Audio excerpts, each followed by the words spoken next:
à la parole de Dieu, page 800 des Bibles de l'Église. Et on commence 1 Pierre 2, verset 4. On en est au verset 4.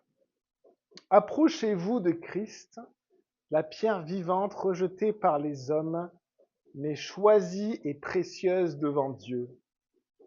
Et vous-même, en tant que pierre vivante, laissez-vous édifier pour former une maison spirituelle, un groupe de prêtres saints, afin d'offrir des sacrifices spirituels que Dieu peut accepter par Jésus-Christ. En effet, il est dit dans l'Écriture, je mets dans Sion une pierre angulaire, choisie, précieuse. Celui qui croit en elle n'en aura jamais honte. Tu as mis l'enregistrement? Ok. Verset 4, on regarde ensemble. Approchez-vous de Christ, la pierre vivante rejetée par les hommes est choisie et précieuse devant Dieu. Alors regardez, au verset 1 du chapitre 2, il y avait marqué « Débarrassez-vous ». Rejetez, ça voulait dire rejetez, débarrassez-vous, rejetez. Et au verset 4, il y a marqué « Approchez-vous ». Et donc au verset 1, on a « Débarrassez-vous », rejetez certaines choses. On avait été invité à rejeter la méchanceté, la ruse, l'hypocrisie, l'envie, la médisance. Allez voir les enseignements si vous ne les avez pas écoutés de votre église sur la chaîne de l'église YouTube. On a besoin d'être enseigné et que le corps soit enseigné ensemble. Et là, en fait, on a besoin de rejeter des choses. Et là, l'apôtre nous exhorte et nous dit « Approchez-vous ». Et donc, on a « Débarrassez-vous et approchez-vous ». Approchez-vous. Quand on s'est débarrassé du péché, on peut s'approcher de Jésus. Et il y a marqué « Approchez-vous de Christ ». Jésus, la parole de Dieu nous dit clairement que c'est le moyen du salut. Dieu a prévu un seul moyen, Est-ce que tu peux juste... Et Jésus, c'est le moyen de salut, le seul moyen que nous avons. Et on a chapitre 1, verset 2, que nous avons été purifiés par le sang de Jésus-Christ. On a au verset 3 du chapitre 1 que Dieu nous a fait naître de nouveau par la résurrection de Jésus-Christ. Et donc nous sommes purifiés par Jésus et nous sommes nés de nouveau par Jésus. Jésus, c'est le moyen de salut, c'est lui-même, il le dit, je suis le chemin, dans Jean 14, verset 6. Et donc c'est le moyen pour aller à Dieu. Il n'y en a qu'un seul, il n'y en a pas d'autre. C'est Jésus-Christ. Mais ici, regardez ce qui est marqué. Il n'y a pas marqué simplement demander à Jésus ou utiliser Jésus. Il y a marqué approchez-vous de Jésus. Jésus, dans un autre passage d'écriture, nous dit qu'il est notre espérance, c'est-à-dire l'assurance d'aller au ciel. Il est notre paix, celui qui nous a réconciliés avec Dieu. Mais il est plus que cela, puisque nous adorons, les amis, un Dieu trinitaire, Père, Fils et Esprit. Et Jésus est une personne de la Trinité, une personne de la divinité. C'est Dieu le Fils. Et l'apôtre nous dit que nous avons besoin d'avoir une relation avec Jésus. Approchez-vous de lui. Ce n'est pas qu'un moyen. Je ne vais pas que à Jésus quand je suis sale. Je ne vais pas que à Jésus lorsque je fais des mauvais choix. Je ne vais pas que à Jésus lorsque je suis au fond du gouffre, un dessinateur au Dorset. Parler d'un homme qui vivait sa vie, qui parlait pas beaucoup à Jésus. Tout d'un coup, il tombe dans un gouffre, il a plus rien comme sortie, et puis tout d'un coup, là, c'est Seigneur, Seigneur, Seigneur, viens à moi, viens à moi. Mais Jésus, c'est pas que le moyen de salut, le moyen de sortir de la fosse, de sortir du gouffre dans lequel on est. C'est une personne avec laquelle nous avons besoin de développer une relation. Et c'est une personne qui veut se faire connaître à nous. Nous sommes sur un chemin, le chemin du salut, et nous pouvons connaître Dieu le Père au travers de Dieu le Fils, par Dieu le Saint-Esprit. Et nous avons les trois personnes de la divinité, c'est vraiment un mystère de Dieu, les trois personnes de Dieu, dont nous avons pleinement besoin. Et parfois, nous oublions, nous croyons à un Dieu incomplet, Certains parlent toujours de papa dans le ciel. Papa, c'est mon papa dans le ciel. Et en fait, ils n'ont pas forcément une belle relation avec Jésus. D'autres, en fait, parlent toujours de Jésus. Et Jésus, c'est le tout, c'est l'alpha, c'est l'oméga. Il remplit toutes choses et au-dessus de tout. Mais on oublie le Saint-Esprit. Et Dieu, il est Père, Fils et Esprit. Et c'est les trois personnes de la divinité. Est-ce que nous parlons à Dieu notre Père? Est-ce que nous parlons à Jésus son Fils? Est-ce que nous parlons au Saint-Esprit? Est-ce que nous entretenons une relation avec Dieu? Ici, l'apôtre nous dit approchez-vous de Christ. Ça fait référence à ce que Jésus lui-même a dit. Quand on étudie la parole de Dieu, on voit que les apôtres ont fait une seule chose, ils ont répété ce que Jésus a dit. Ils ont simplement répété, ils n'ont pas inventé, ils ont répété. Ils n'ont rien créé, ce n'est pas une religion qu'ils ont créée, ils ont entendu et ils ont transmis. Et ça a été le rôle des apôtres du Seigneur. Et ce rôle a été glorieux et grandiose, puisque de ce rôle-là est née l'Église et dont nous sommes issus. Nous sommes des branches de cette Église-là qui viennent de ces apôtres qui ont répété. Et je vous lis dans Matthieu 11, verset 28, Jésus a dit la même chose. Il a dit « Venez à moi ». Pareil, il a appelé les foules, il a dit « Approchez-vous de moi ». Vous tous qui êtes fatigués et chargés, Matthieu 11, verset 28, si vous voulez le chercher, et je vous donnerai du repos. Apprenez de moi, car je suis doux et humble de cœur, et vous trouverez le repos de votre âme. Et donc Jésus n'est pas uniquement un moyen, c'est une personne que nous avons besoin de connaître. Et alors là, ça nous remet en question. Est-ce que nous passons du temps avec Jésus? Ce qui est sûr, et moi j'aime bien quand on dit « Ah non, mais j'ai la Bible, elle est là, j'ai la Bible, mais j'ai aussi le foot ici, j'ai aussi Netflix ici, j'ai tout ce que je veux, j'ai aussi ma carte bancaire ici, j'ai tout. » Donc la communion avec mon portable, on sait qu'on l'a tous. Je mets le portable de côté maintenant. Et est-ce qu'on a une communion, une relation avec Jésus qu'on entretient chaque jour? Est-ce que chaque jour vous avez un temps vraiment, ou simplement vous prenez ce temps avec Jésus, vous prenez le temps de lui parler et vous prenez le temps de l'écouter? La prière, ce n'est pas que parler, c'est aussi écouter. Et on a besoin à tout âge d'apprendre à nous approcher de Christ, à développer notre relation avec Christ. Le verset suivant, et ma vie chrétienne va dépendre d'ailleurs de ma relation avec lui, de l'intimité que je vais développer avec Jésus. Regardez le verset suivant, la pierre. Donc approchez-vous de Christ, la pierre vivante rejetée par les hommes est choisie et précieuse devant Dieu. Pierre est constamment à faire référence à l'Ancien Testament et en fait c'est comme s'il était en train d'enseigner des textes de l'Ancien Testament. Il fait comme une exégèse de textes de l'Ancien Testament, mais au travers de la révélation de Jésus-Christ. Et ici, il reprend un thème qui est dans l'Ancien Testament, qui est dans les prophètes, qui est notamment dans Ésaïe. Il dit que les hommes bâtissent, ils sont toujours en train de bâtir. D'ailleurs, ils ne bâtissent pas que à Jérusalem, mais ils bâtissaient aussi avant. Tiens, quelle est la première grande ville que les hommes ont bâtie? Qu'est-ce qui vous vient en tête? Et Babel. Il y a eu aussi, Jéricho est très vieille comme ville, effectivement. Babel, ils ont construit aussi, ils ont fait des briques, vous savez, et ils ont construit. Ils ont construit. Les hommes bâtissent, ils ne font que bâtir. Et actuellement encore, les hommes essaient de construire, de bâtir. Et ici, en fait, les hommes, ils bâtissent. Et ils ont bâti notamment, effectivement, on préparait le Jéricho, mais ils ont bâti Babel. C'est une construction des hommes pour des dieux qui n'existent pas. C'est ça, Babel. Et puis après, il y a une deuxième ville, Jérusalem, que les hommes aussi ont bâti avec, dans son sein, un temple qu'ils ont aussi bâti la construction de Dieu. Alors, ils l'ont construit, peut-être de la part de Dieu, en tout cas, ils l'ont construit pour Dieu.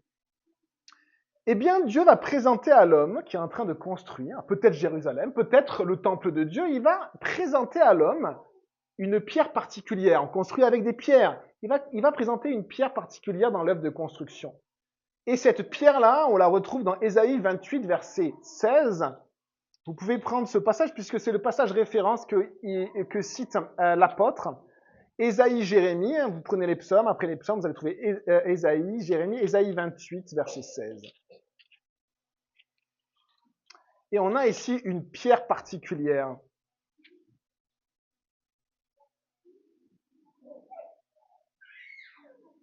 Et ce qui est très intéressant, c'est qu'on avait parlé de se débarrasser de la moquerie, de se débarrasser de la méchanceté, de se débarrasser de la ruse, de la tromperie, de la médisance. Eh bien, le passage juste avant parle de moquerie, verset 1, parle de mensonge, verset 14, verset 15. Et donc, on a l'impression que l'apôtre fait une exégèse de ce paragraphe-là. Et ensuite, il est parlé au verset 16. À cause de cela, voici, dit le Seigneur l'Éternel, je mets dans Sion en guise de fondation une pierre choisie, angulaire, précieuse, solidement posée. Celui qui s'appuie sur elle sera en sécurité.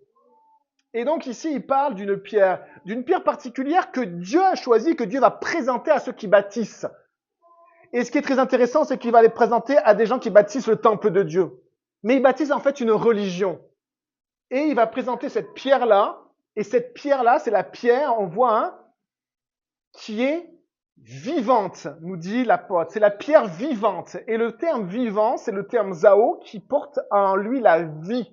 De la même manière que Pierre, il va lui-même, l'apôtre qui écrit, il va s'exclamer devant Jésus en disant « Mais Jésus, tu es le Messie, le Fils du Dieu vivant. » La caractéristique de Dieu, c'est qu'il est vivant. Et cette pierre a la même caractéristique que Dieu. Elle est vivante, elle porte en elle la vie. Et donc, c'est une pierre vivante qui porte une caractéristique divine. Mais regardez la deuxième caractéristique, rejetée par les hommes. Étonnant. Cette pierre est rejetée par les hommes. Alors qu'ils construisent le temple de Dieu, alors que Dieu lui-même leur apporte la première pierre fondement, eh bien, les hommes la rejettent. Assez étonnant. Ils rejettent cette pierre-là. Et pourtant, les mots suivants nous disent qu'elle est choisie, et c'est en référence, c'est quasiment une citation de Ésaïe 28, verset 16 qu'on a bien de lire. Elle est choisie et précieuse devant Dieu. Que veut dire choisie? C'est le choix de Dieu. Et quand Dieu choisit quelque chose, qui sommes-nous pour refuser ce choix? Si nous refusons le choix de Dieu, nous refusons Dieu.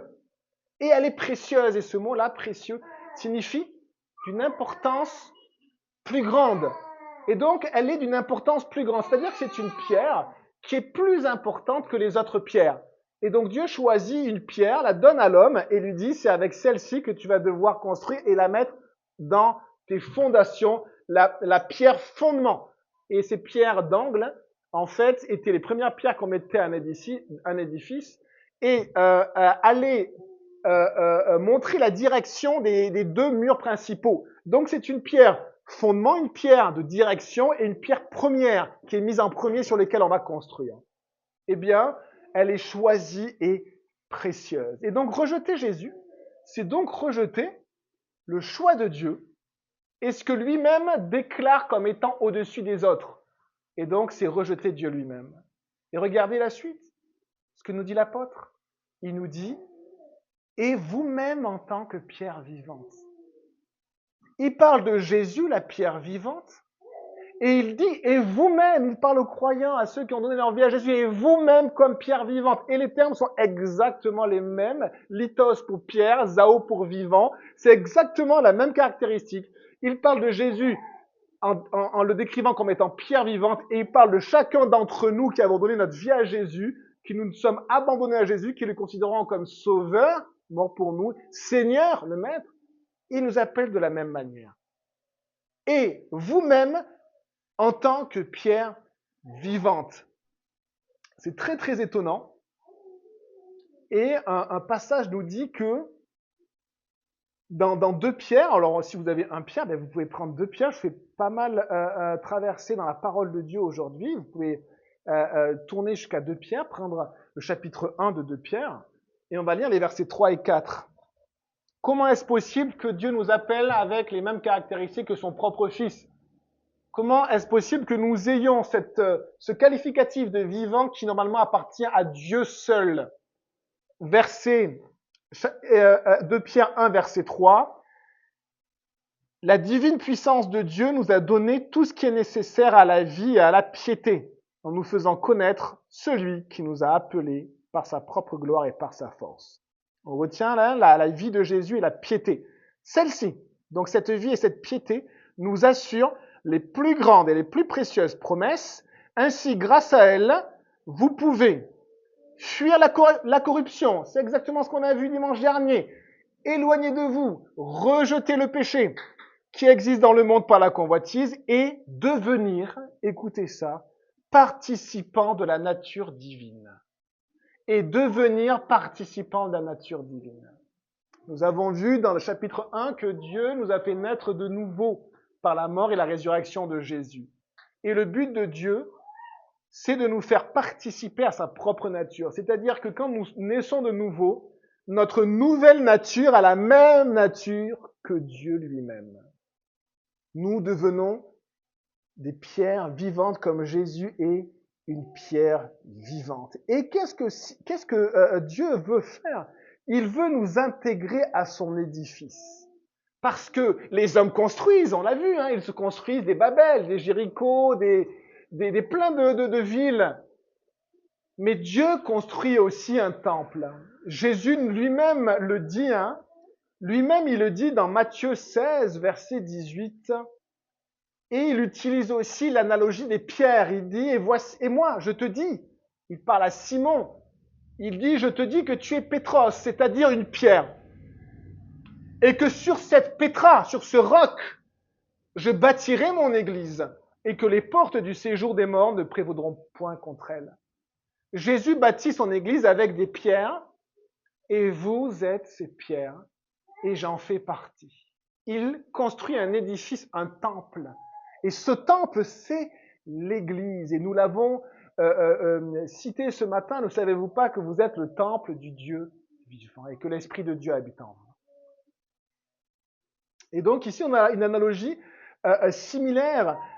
Jésus est la pierre principale, la pétra, le roc comme une espèce de grand rocher.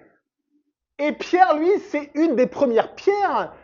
C'est un Pétros, comme vous. Alors lui, il va avoir un rôle aussi dans le fondement de l'Église.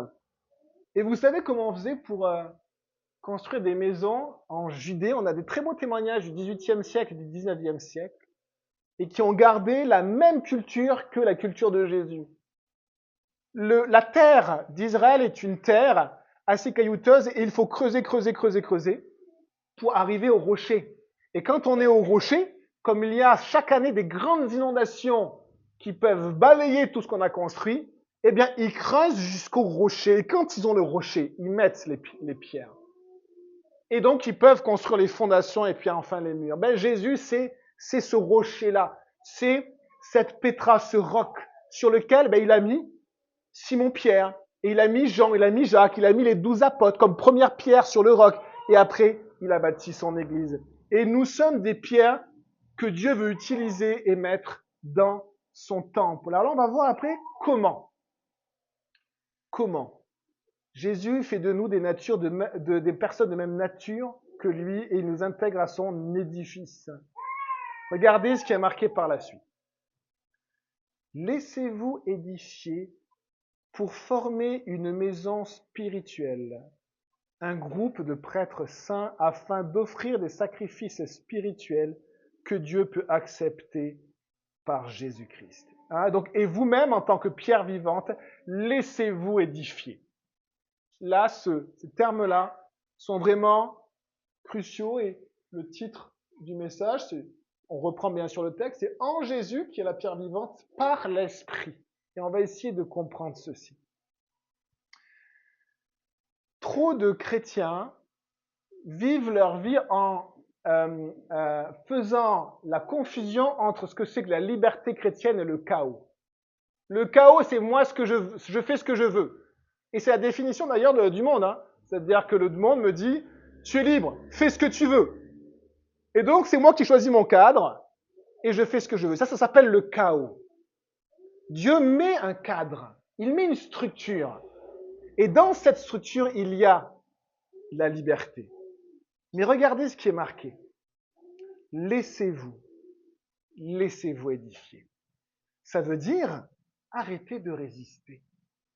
Mais on résiste à quoi? À qui? On a tous des opinions sur ce que c'est que l'Église, toutes des opinions sur comment il faudrait fonctionner. Et là, on a la parole de Dieu qui nous dit, laisse-toi édifier, arrête de résister. Il y a une autre traduction qui dit, édifiez-vous mutuellement pour former un temple spirituel. Alors, comment on va faire? Comment on va faire si Jésus nous dit simplement, édifiez-vous, allez-y. Allez-y pour construire le temple de Dieu. eh bien, ça va finir en division. Pourquoi? Parce qu'on a tous des opinions. Et du coup, certains vont dire non, il faudrait faire comme ceci, non, il faudrait faire comme cela. Eh bien, on va essayer de creuser un petit peu et pour se dire, mais comment Dieu peut-il bâtir son Église avec des gens comme nous, qui sommes particulièrement incompétents, il faut le dire. Eh bien, regardez. On l'a lu dans Matthieu 16, 18. Jésus dit à ses disciples, je bâtirai mon Église. Et donc les disciples, ils se sont dit, c'est génial, on va juste suivre Jésus. Le problème, c'est que dans Jean 14, verset 3, Jésus dit, je vais vous préparer une place et je reviendrai. Et qu'est-ce que ça veut dire qu'il reviendra? Ça veut dire qu'il va partir.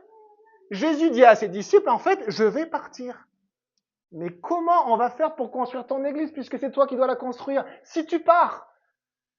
Et là, on a comme un grand défi pour l'église parce que Jésus dit, je bâtirai mon église, mais Jésus n'est plus là. Il est au ciel, il est assis à la droite de Dieu.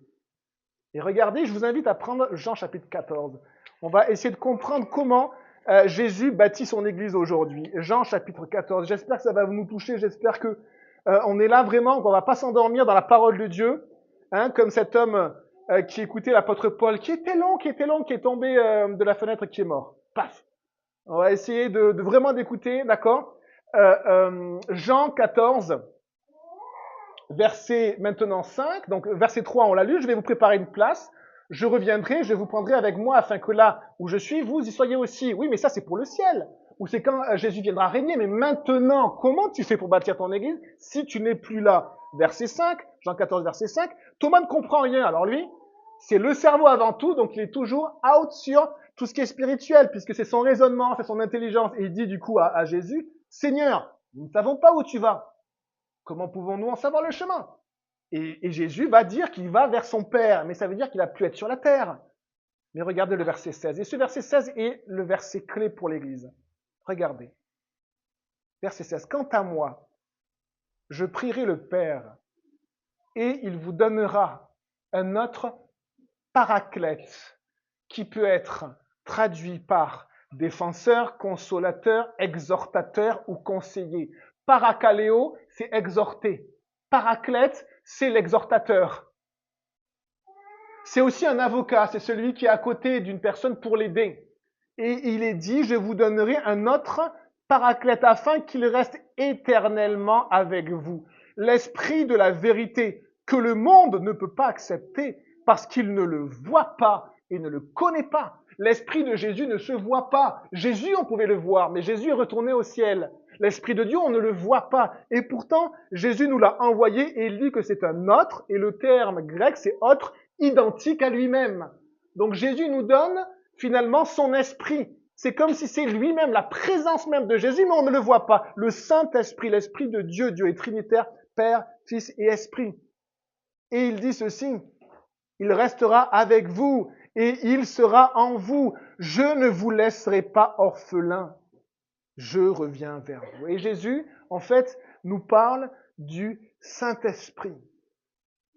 L'Esprit de la vérité que ce monde ne peut pas accepter et qu'il ne connaît pas. Mais nous le connaissons parce qu'il est avec nous et il sera en nous. Et donc, on a ici le bâtisseur Jésus qui va dire, je vais bâtir mon église en vous envoyant mon esprit.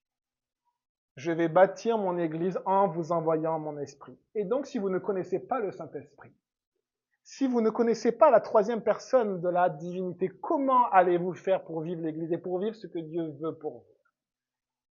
Dieu est Père, Fils et Saint-Esprit. Moi, on m'a enseigné, quand j'étais enfant, qu'il ne fallait pas prier le Saint-Esprit. Et pourtant, quand on prie Dieu, on prie le Père, on prie le Fils et on prie l'Esprit. On prie Dieu.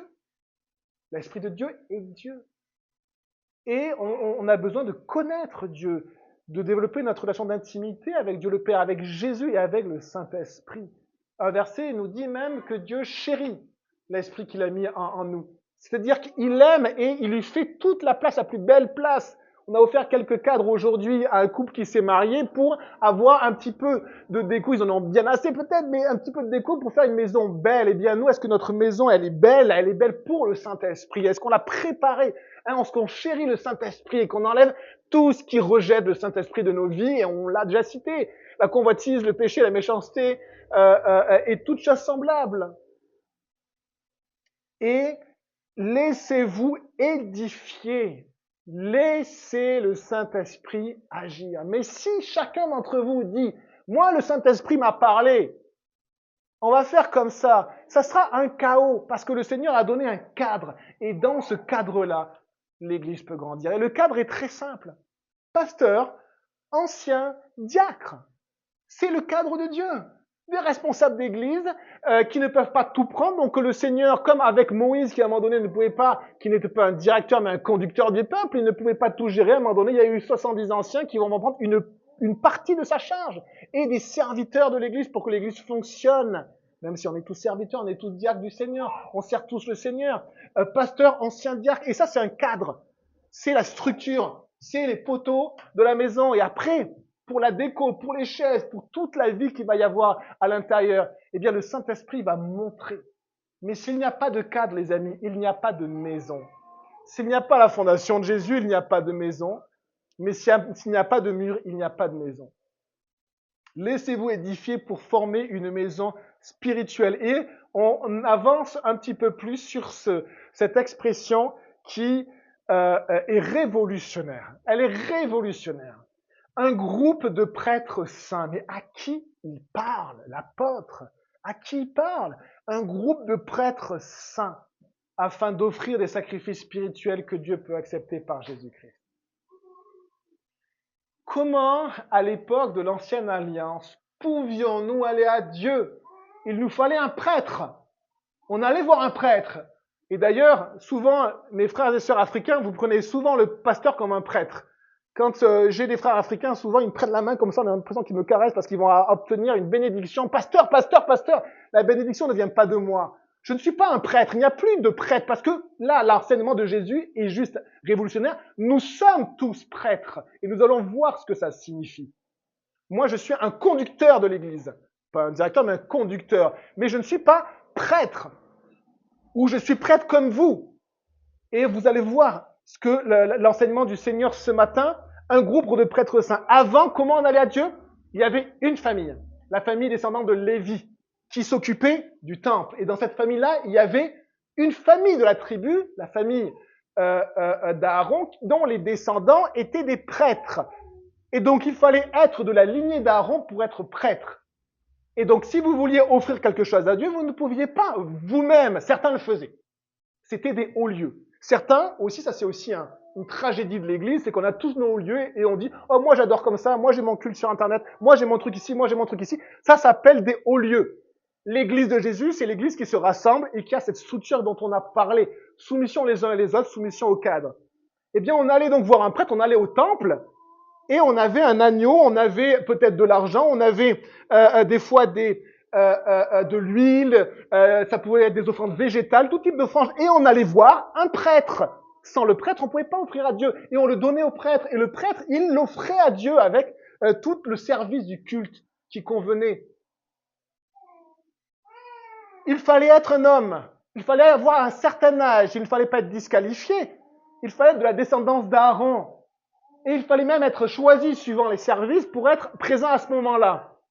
Et maintenant, regardez ce que nous dit le Seigneur. L'apôtre, qui est juif, qui connaît très bien le fonctionnement du temple. Il dit, laissez-vous édifier pour former une maison spirituelle, un groupe de prêtres saints. Une maison spirituelle, c'est le temple. Un groupe de prêtres saints. Afin d'offrir des sacrifices spirituels que Dieu peut accepter par Jésus-Christ. Avant, c'était que les prêtres qui pouvaient rentrer dans le temple. Il y avait un lieu, vous savez, il y avait le grand temple qui était magnifique. Les femmes étaient dans le parvis juste avant. Il y avait une porte, et les hommes pouvaient faire que 2 mètres de plus. Alors, souvent on dit, ils étaient machistes, 2 mètres de plus. Pas non plus 2 mètres de plus, ils apportaient du coup les animaux, et après ils étaient bloqués, et les prêtres venaient, prenaient l'animal et le sacrifiaient pour Dieu devant, et ils voyaient le temple devant. Et tout le monde était bloqué, tout le monde était bloqué. Et ceux qui rentraient dans le lieu saint, c'était les prêtres. Ici, l'apôtre nous dit, que nous pouvons rentrer dans le temple, tous. Nous pouvons rentrer, nous pouvons aller sacrifier nous-mêmes devant Dieu. Prendre de l'encens et le faire fumer devant Dieu, prendre un agneau et le sacrifier devant Dieu. Nous sommes tous prêtres du Dieu très haut. Et c'est quelque chose qui est complètement, qu'on appelle le sacerdoce universel. Avant, le sacerdoce était simplement consacré qu'à une petite famille du peuple. Et maintenant, chaque croyant devient une personne qui peut aller dans le temple. Alors, imaginez maintenant que dans le temple, tout le monde fait ce qu'il veut. Eh bien, c'est la pagaille. Moi, je vais sacrifier. Moi, j'aime bien sacrifier les moutons. C'est moi qui vais sacrifier. Je m'y connais. Moi, c'est l'encens. Moi, je vais tout faire parce que j'aime bien être vu de tout le monde. Moi, je vais faire ci. Moi, je vais faire ça. C'est la pagaille. Et donc, nous avons besoin d'un cadre, pasteur, ancien et diacre. Et nous avons besoin de soumission. Soumission, ce que vous entendez tout le temps à l'école et dans le gouvernement. Soyez soumis. Non, je rigole. Soumission à Dieu. Soumission à l'Église. Mettez vos hauts lieux, détruisez vos hauts lieux, là, tous vos cultes là, qui ne sont pas des vraies églises sur Internet. Allez dans une église, vivez l'église, soyez soumis à votre pasteur, à vos anciens, à l'église. S'il y a des choses qui sont anormales, allez le dire. Il n'y a pas de domination, il ne doit pas y avoir d'abus spirituel, mais sans soumission, il n'y a pas de corps. Si le coude part tout seul, ben mon avant-bras il tombe. Le coude est connecté à l'avant-bras, qui est connecté à cette partie-là du cou, et parce qu'ils sont soumis les uns les autres, je peux donc en fait faire plein de choses. Je peux même bricoler, je peux construire, je peux mettre des pierres les unes sur les autres. Un groupe de prêtres saints afin d'offrir des sacrifices spirituels. Alors on a les sacrifices spirituels, mais il manque une chose. C'est que même si on est prêtre, le prêtre, s'il venait comme ça, de lui-même en disant « Bon, moi je suis prêtre, je suis descendant d'Aaron », il ne pouvait pas quand même rentrer dans le temple. Pourquoi ? Il lui fallait l'éphod de lin. C'était un habit, l'habit du prêtre, et il fallait qu'il se purifie avant. Eh bien ici, il y a marqué comment on peut rentrer dans le temple de Dieu. Dieu peut accepter nos sacrifices par Jésus-Christ. Ça veut dire que nous pouvons entrer dans le temple de Dieu si nous revêtons cet habit de prêtre. Et en fait, c'est l'habit que nous donne Jésus. Quand nous naissons de nouveau, Jésus nous donne un habit pur et blanc, c'est l'habit de prêtre. Et on peut rentrer comme ça, c'est pas le nôtre, c'est celui de Jésus. Et Dieu accepte, il nous ouvre les portes et dit « Tu peux sacrifier pour moi, je vais accepter, agréer ton sacrifice. » Et le prêtre devait aussi faire plein d'ablutions, se laver, se nettoyer. Et regardez ce qui a marqué, un groupe de prêtres saints. Si vous ne vous êtes pas lavé, comment vous pouvez aller apporter un sacrifice au Seigneur? Si vous perdez votre sainteté, comment vous pouvez aller apporter à l'Église devant le Seigneur des sacrifices de louange et d'adoration et apporter tout à Dieu et dire à Dieu, je te donne ma vie. Si vous avez oublié la caractéristique principale du prêtre, il est saint. Et si on perd notre sainteté, les amis, eh bien on ne peut plus rentrer dans le temple. Et nous sommes sanctifiés jour après jour par un seul élément, les amis. On l'a répété dimanche après dimanche, par le sang précieux de Christ. Par le sang précieux de Christ. Ce sang que le grand prêtre a mené une seule fois dans le lieu très saint. Il a été amené une fois pour toutes. C'est Jésus lui-même qui l'a amené avec son propre sang. Et il nous a ouvert les portes du temple. Le voile s'est déchiré en deux. Nous avons accès auprès du trône de Dieu. Est-ce que vous voyez que l'Église est un édifice glorieux? L'Église est un édifice glorieux. Détruisons nos hauts lieux et vivons l'Église étant soumis les uns aux autres. On finit avec les versets suivants. Jésus bâtit son Église en envoyant le Saint-Esprit. On a besoin donc, les amis, même pour le service, d'être baptisé du Saint-Esprit. Il y a 3 prépositions qui nous parlent de Saint-Esprit. Il y a une préposition, je ne me souviens plus des mots, on pourrait le retrouver, mais des mots grecs. Il y a une préposition qui dit à côté. Il y a une préposition grecque qui dit en moi. Et il y a une préposition grecque qui dit sur moi. Les disciples, Jésus avait soufflé sur eux. Ils avaient comme le Saint-Esprit. Jésus, il avait le Saint-Esprit. Et pourtant, même Jésus, quand il s'est fait baptiser dans le Jourdain, qu'est-ce qui s'est passé? Le Saint-Esprit est descendu sur lui. Donc, il avait le Saint-Esprit en lui et il a eu besoin que le Saint-Esprit descende sur lui. Il a été baptisé du Saint-Esprit. Et après ça, on voit qu'il est revêtu de la puissance d'en haut. Et on a besoin, les amis, de demander à Dieu d'être baptisé du Saint-Esprit pour que le Saint-Esprit prenne la relève. Vous savez, on a plein de branchages. J'ai toujours l'image d'un cours d'eau. Je ne sais pas si vous aimez faire des petits barrages en montagne avec les enfants, vous mettez des petits cailloux pour faire un barrage. Eh bien, des fois, il y a des cours d'eau. Vous pouvez bloquer le cours d'eau en mettant des cailloux ou en mettant des branches. Eh bien, être baptisé, c'est quoi? C'est qu'à un moment donné, c'est pas juste être rempli. C'est déborder. C'est-à-dire que vous avez un flot d'eau vive qui vient et qui va drainer et enlever tous les branchages et les pierres que j'ai accumulés. Et pour que ça coule, que ça déborde. Et on a besoin, les amis, de demander au Seigneur d'être rempli chaque jour du Saint-Esprit, mais de demander aussi au Saint-Esprit de nous baptiser de lui. Et c'est ce qu'on va faire à la fin de ce moment. On va simplement demander au Seigneur de nous baptiser de son Esprit. Alors, regardez, nous pouvons rentrer dans le temple parce que nous sommes revêtus de Jésus, ça veut dire que nous sommes en Christ. Et nous pouvons faire ce qu'il faut parce que nous le faisons par l'Esprit. Et retenez, c'est cette phrase-là, hein, nous sommes en Christ et nous vivons par le Saint-Esprit, en Jésus par l'Esprit. Et combien c'est nécessaire de laisser le Saint-Esprit me remplir, me guider, déborder de moi. Et combien c'est nécessaire de développer ma relation avec Jésus, mon Sauveur. Et Seigneur, je finis avec ce verset. En effet, il est dit dans l'Écriture, je mets dans Sion une pierre angulaire, choisie, précieuse. Celui qui croit en elle n'aura jamais honte. Il répète le verset qu'on a lu dans Ésaïe. Et le terme, quand on prend dans Ésaïe, le terme n'aura jamais honte, c'est elle sera en sécurité. Elle n'aura plus besoin de se hâter ou d'avoir peur. Celui qui s'appuie sur elle, sur Jésus, va arrêter avec la peur. Il y a une chose, les amis, qui bloque le Saint-Esprit dans ma vie, c'est la peur. Nous, même les Français, quand on loue le Seigneur, on est comme ça. Imaginez si on lève un petit peu la main, on a l'impression qu'on n'est pas normal, alors que le corps, l'âme et l'esprit, c'est un être qui loue le Seigneur. On a peur, on est tout bloqué. Et bien que le Seigneur nous débloque et que simplement on laisse la possibilité au Saint-Esprit de nous remplir.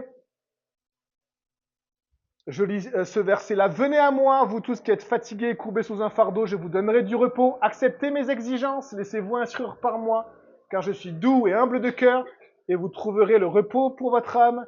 En effet, mes exigences sont bonnes et mon fardeau léger. On va vivre un moment de louange. Si vous avez besoin qu'on prie pour vous, vraiment, faites signe, on va venir prier pour vous avec Sylvain. Juste demander au Seigneur de nous remplir de son esprit, d'être baptisé du Saint-Esprit. Je vais demander à Sylvana de venir pour le dernier chant. Et le terme qui est utilisé ici, hein, celui qui croit en elle n'aura jamais honte. Ça veut dire que c'est celui qui a mis sa confiance en Jésus, qui ne sera jamais repoussé, jamais déçu, qui sera jamais mis de côté, mais qui sera en sécurité en Jésus.